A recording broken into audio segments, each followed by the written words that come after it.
माननीय Chief Justice of India Dhananjaya Yashwant Chandrachud ji, आपसे हाथ जोड़कर विनती है कि देश में न्यायिक प्रक्रिया और न्यायालय की व्यवस्था को जल्द से जल्द समाप्त कर दिया जाए और न्याय देने की जिम्मेदारी बीजेपी नेताओं को सौंप दी जाए, क्योंकि सुनवाई करने और फैसला देने में इन्होंने तमाम न्यायालयों को भी पीछे छोड़ दिया है और ऐसी ऐसी सजाएं सुनाने लगे हैं जिनके बारे में देश के न्यायालय और जज साहब लोग कभी सोच भी नहीं सकते। वैसे भी जब न्यायालय के आदेशों का सरकारों के लिए कोई मतलब नहीं रह गया है, जब सुप्रीम कोर्ट की संवैधानिक पीठ के फैसले का कोई मतलब नहीं रह गया है, सरकार अध्यादेश लाकर सुप्रीम कोर्ट के आदेश को भी पलट देती है, तो फिर देश की जनता का करोड़ों अरबों रुपया न्याय व्यवस्था पर खर्च करने की क्या जरूरत है। बुलडोजर से लेकर जेल में ठूसने तक और सालों साल जेल में सड़ाने तक, इन सभी मामलों में बीजेपी की तमाम सरकारों ने बढ़िया वाला ब्लैक फिनिश्ड काला इतिहास लिख दिया है। भाजपा के एक विधायक हैं जो खुद ही जज हैं, खुद ही वकील हैं और खुद ही पुलिस बनकर भी घूम रहे हैं। एक मुस्लिम युवक के साथ जिस तरीके का बर्ताव किया गया है, उसे देखकर आप एक बार फिर से शर्म महसूस करेंगे। इसके साथ ही बात करेंगे संसद टीवी की और उसके कैमरामैन की,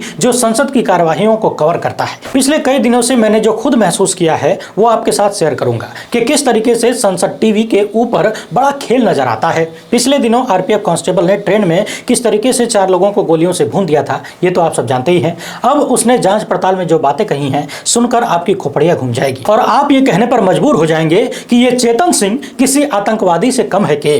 भाजपा नेता कैलाश विजयवर्गीय ने मध्य प्रदेश में कुछ बातें कही हैं, जान लेने और जान देने की बात कर रहे हैं, उस पर भी बात करेंगे। वहीं मणिपुर को लेकर तथा पीएम मोदी के परम मित्र को लेकर संसद में आज कुछ विशेष बातें सामने आई, इन सब पर अच्छे से बात करेंगे। मगर उससे पहले आप सभी से अनुरोध है कि यदि आप में पहली बार देख रहे हैं तो फेसबुक पर हमारे पेज को फॉलो और लाइक कर लीजिए, यूट्यूब पर सब्सक्राइब करके घंटा बजा दीजिएगा। सबसे पहले अपनी स्क्रीन पर इन तस्वीरों को देख लीजिए। हमने देश के लोगों से अपील की थी कि नफरतबाजों को जवाब देने के लिए अपने हिंदू या मुस्लिम मित्र और पड़ोसियों के साथ तस्वीरें शेयर कीजिए, वीडियो बनाकर लोगों तक पहुंचाइए और बताइए कि हम प्रेम के पुजारी हैं और अपने देश में सभी के साथ मिलजुल कर रहना चाहते हैं। ऋषि विश्वकर्मा ने अपने मित्र नीतीश राय और आफ्ताब आलम के साथ तस्वीर भेजी है और लिखा है कि हम सभी जिगरी दोस्त हैं, मेरा दोस्त अभी विदेश में रहता है मगर लगातार संपर्क में रहते हैं। हमने कभी मुल्क में ऐसी नफरत की कल्पना नहीं की थी। ये तस्वीर प्रेम और मोहम्मद कलीम की है और दूसरी तस्वीर में प्रेम और मोहम्मद इजराइल है। इस तस्वीर को ध्यान से देख लीजिए। इन्होंने लिखा है कि मैं मुस्लिम हूं और घर से दूर केरल में रहता हूं। मेरे सभी दोस्त हिंदू हैं और ईद पर कुछ न कुछ स्पेशल पकवान बनाकर सभी को खिलाता हूं। इस तस्वीर में शाहिद परवेज हैं जो कि वाराणसी से हैं। इस तरह की और भी बहुत सारी तस्वीरें हमारे पास आई हैं और हम बारी बारी से लगभग सभी को आपके सामने रखेंगे। जिन दर्शकों ने अभी तक हमें तस्वीरें नहीं भेजी हैं वो भी भेजें, अपने वीडियोज भी भेजें और अपने प्रेम के संदेश को भी भेजें। अब जरा इस तस्वीर को ध्यान से देख लीजिए। सोशल मीडिया पर दावा किया जा रहा है कि यूपी के पीलीभीत में कांवड़ यात्रा के दौरान देसी कट्टा लहराते हुए ये लोग घूम रहे हैं। अब सवाल ये है कि किसी भी धार्मिक यात्रा में किसी हथियार की क्या जरूरत है। बहुत सारे नफरती लोग ये भी जवाब देते हैं कि अपनी सुरक्षा के लिए लेके घूम रहे हैं। गजब हाल है भाई, रामराज में भगवा पहने हुए तुम्हारी सुरक्षा नहीं हो पा रही है तो क्या उत्तर प्रदेश की सुरक्षा व्यवस्था इतनी खराब हो चुकी है कि कांवड़ यात्रा में लोग देसी कट्टा लेकर जाएंगे। पिछले दिनों लगातार इस तरीके की तस्वीरें सामने आई हैं जिनमें कांवड़ यात्रा के नाम पर चिंताजनक दृश्य देखने को मिले हैं। सवाल यह है कि क्या ऐसे लोग एक धार्मिक यात्रा को बदनाम नहीं कर रहे हैं, क्या ये लोग एक धर्म को बदनाम नहीं कर रहे हैं। वहीं सोशल मीडिया पर एक ये वाली तस्वीर भी वायरल हो रही है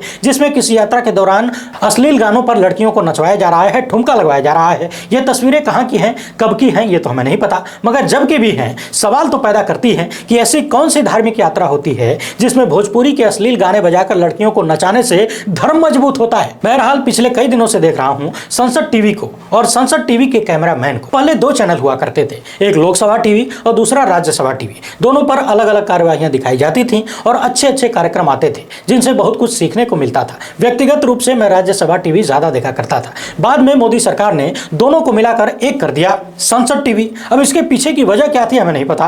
क्या खर्च कम करने के लिए ऐसा किया गया था या फिर कम लोग होंगे तो कंट्रोल करना आसान होगा इसलिए ऐसा किया गया था। और ये कौन सी कंट्रोलिंग है कि विपक्ष के साथ भेदभाव किया जा रहा है। कार्यवाही के दौरान जब विपक्षी सांसद खड़े होकर बोलते हैं तब लगातार भाजपा के सांसदों की तस्वीरें दिखाई जाती हैं या फिर स्पीकर की तस्वीर दिखाई जाती है, जो बोल रहा है उसे कम से कम दिखाया जाता है। जब विपक्षी सांसद किसी बात का विरोध करते हैं या कुछ बोलते हैं तो कैमरा उनकी तरफ घूमता भी नहीं है। पिछले दिनों देखने को मिला था कि विपक्ष के बहुत सारे सांसद मणिपुर का पोस्टर लेकर संसद में अलग अलग कैमरों को दिखाते थे। जैसे ही पोस्टर कैमरे के सामने पहुंचता था कैमरे का एंगल झट से बदल दिया जाता था।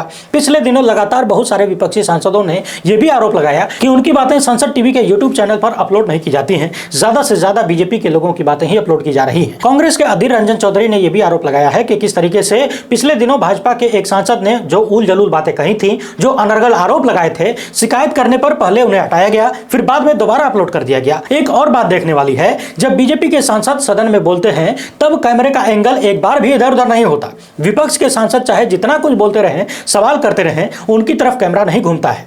इस तरीके के तमाम आरोप विपक्षी सांसदों की तरफ से आ रहे हैं और आप इन्हें जाकर देख भी सकते हैं। कोई भी व्यक्ति सावधानी से यदि संसद टीवी को देखेगा तो वो समझ जाएगा कि कैमरे के साथ क्या खेल हो रहा है। पहले बीजेपी के पूर्व विधायक का कारनामा सुन लीजिए, इसके बाद चेतन सिंह का मामला जरूर सुनिएगा, मगर उससे पहले जरा इसे देख लीजिए। इन महाशय की तस्वीरों को शेयर करते हुए पत्रकार जाकिर अली त्यागी ने लिखा है कि गौरक्षा के नाम पर कानून और बंदूक हाथ में लेकर ट्रक चालकों का उत्पीड़न लगातार जारी है। ये वीडियो हरियाणा के ओकेंद्र राणा ने कल फेसबुक पर अपलोड किया है, जिसको अब तक लाखों लोग देख चुके हैं। उसी पेज से ये तस्वीरें भी ली गई हैं, जिनमें देखा जा सकता है कि इनको संरक्षण आतंकवादी बना चुका है। अब सवाल यह है कि इतने खतरनाक हथियार जो इन लोगों के हाथों में दिख रहे हैं, ये आते कहां से हैं? इन हथियारों को चलाने की ट्रेनिंग इन्हें कहां से मिलती है और इन हथियारों को रखने का लाइसेंस इनके पास है या नहीं? यदि लाइसेंस नहीं है तो फिर क्या इन लोगों को तत्काल गिरफ्तार करके जांच नहीं होनी चाहिए? इस तरह की घटनाएं आतंकवाद की धाराओं में आती हैं कि नहीं? राज्य में पुलिस है, कानून व्यवस्था है, इन्हें किसने अधिकार दिया है खुद हथियार लेकर कानून व्यवस्था संभालने का?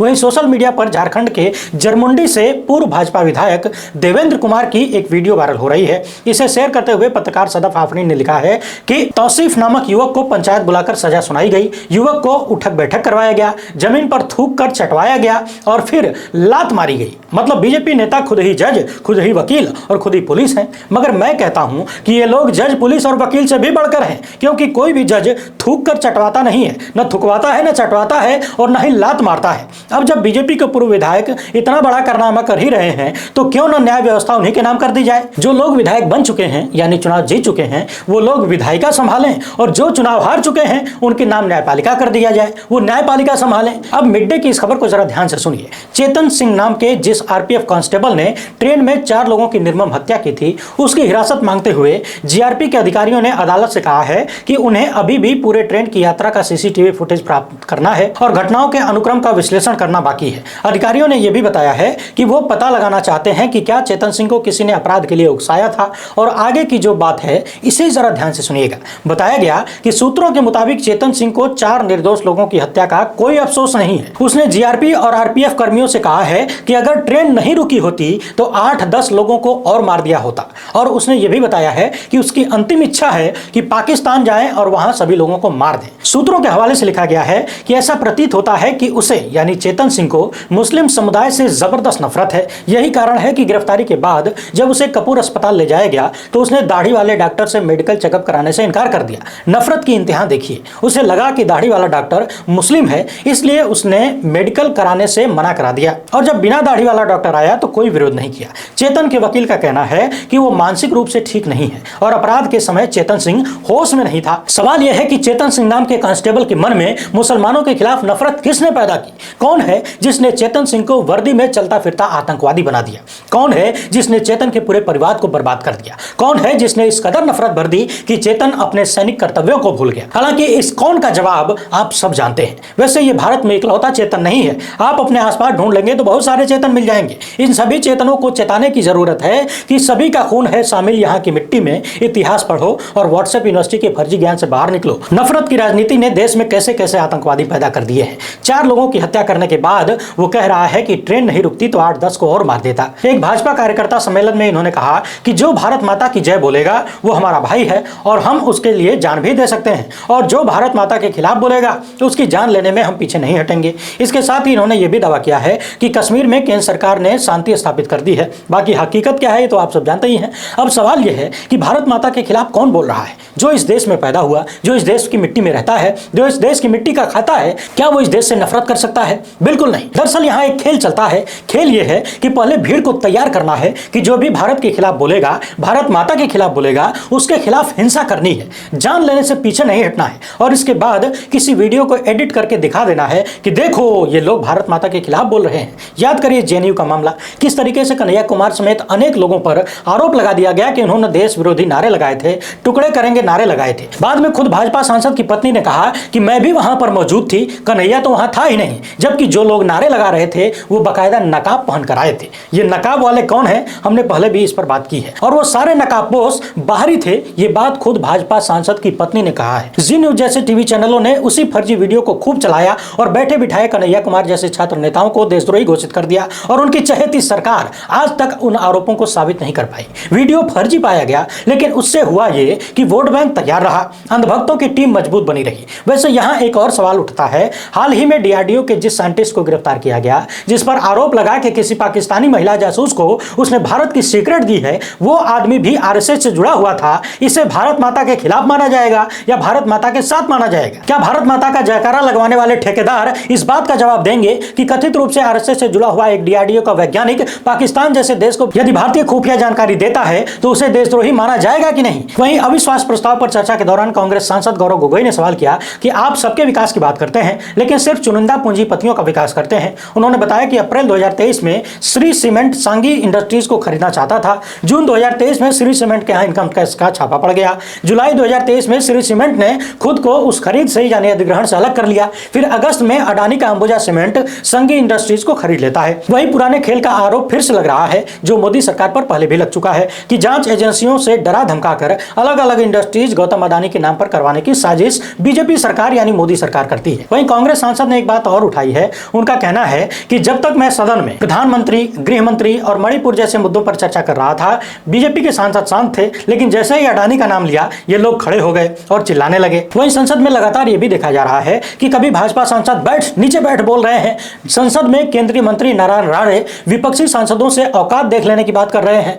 कोई सांसद रासलीला और कैरेक्टर ढीरा बोल रहा है। निशिकांत दुबे कह रहे हैं कि सोनिया गांधी को बेटे को सेट करना है और दामाद को भेंट करना है। और सबको तो छोड़ दीजिए, उपराष्ट्रपति जगदीप धनखड़ साहब कुर्सी पर बैठकर सांसद डेरेक ओब्रायन को यूं डांटते हुए नजर आए, ऐसा डांट रहे थे जैसा दृश्य आपने कभी सपने में भी नहीं सोचा होगा कि संसद में ऐसा हो सकता है। पत्रकार श्यामवीरा सिंह ने लिखा है कि पूरा देश इस वीडियो को देखे, सिर्फ मणिपुर शब्द बोलने पर ही टीएमसी सांसद डेरेक ओब्रायन को पूरे सत्र के लिए सस्पेंड कर दिया गया। पहले आम आदमी पार्टी के सांसद संजय सिंह को सस्पेंड किया गया। यह स्पीकर खुद इतनी बदतमीजी से बात करता है, क्या संसद में भी बात नहीं रखी जा सकती? अब हर तरफ से यह सवाल उठने लगा है कि क्या संसद में जो भी सांसद मुखर होकर सवाल करते हैं, तेज आवाज में देश के मुद्दों को उठाते हैं, क्या उन्हीं को बारी बारी से टारगेट किया जा रहा है, संसद की कार्यवाही से बाहर किया जा रहा है? और ऐसा करने में कुछ सेकंड ही लगता है अध्यक्ष महोदय को। मैं यहां सदन के अध्यक्ष पर कोई सवाल नहीं उठा रहा हूं, मगर आप जब सदन की कार्यवाही को देखेंगे तो सत्ता पक्ष और विपक्ष के सांसदों को बोलते हुए सुनेंगे तो समझ में आएगा कि अध्यक्ष महोदय क्या कर रहे हैं,